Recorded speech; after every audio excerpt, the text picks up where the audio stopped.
Halo mahasiswa semuanya, bagaimana kabarnya?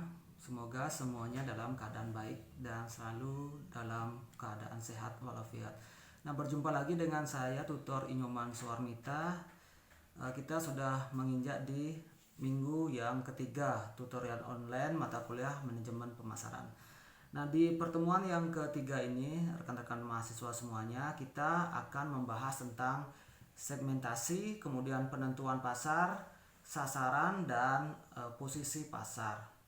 Nah, sebelum kita lanjut, kita harus mengenal dan mengetahui apa itu yang dimaksud dengan segmentasi pasar. Jadi dijelaskan di sini bahwa segmentasi pasar itu adalah upaya dari siapa? Tentunya dari perusahaan untuk mengelompokkan.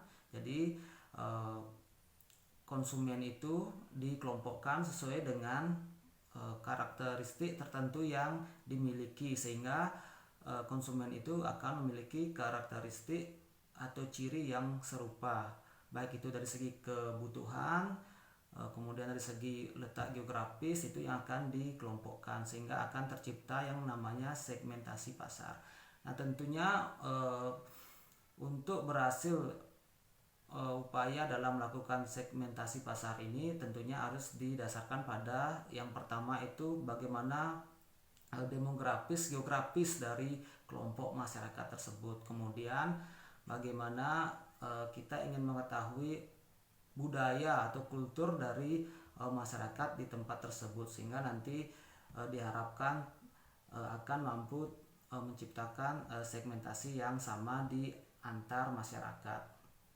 Kemudian setelah kita berhasil melakukan segmentasi pasar, kita akan melakukan penentuan pasar sasaran. Jadi setelah segmentasi itu terbentuk, kita mulai ke strategi berikutnya, yaitu bagaimana menentukan pasar sasaran.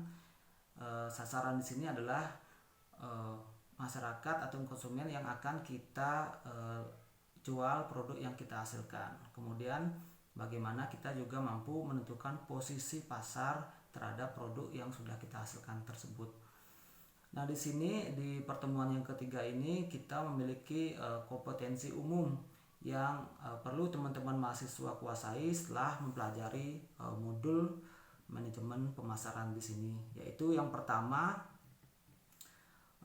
mampu menjelaskan tentang konsep dasar pemasaran, filosofi dasar pemasaran, dan lingkungan pemasaran dalam situasi pasar dan bisnis yang berubah. Kemudian kompetensi khususnya yaitu teman-teman mahasiswa setelah mempelajari modul ketiga ini diharapkan yang pertama mampu menjelaskan pasar dan penggolongannya, kemudian yang kedua menjelaskan konsep produk differentiation atau diferensiasi dari suatu produk, yang ketiga menjelaskan segmentasi pasar, kemudian yang keempat menjelaskan faktor-faktor dalam penentuan segmentasi pasar, kemudian yang kelima bagaimana kita diharapkan mampu menjelaskan persyaratan untuk melakukan segmentasi pasar yang efektif, yang keenam mampu menjelaskan dan memahami strategi penentuan pasar sasaran,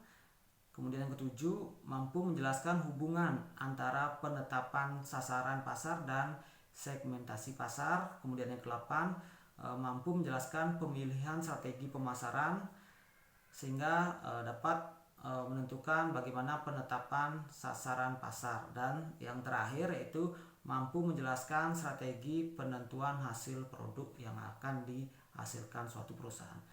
Nah, untuk meningkatkan pemahaman teman-teman, silakan nanti teman-teman untuk mendownload dan mempelajari modul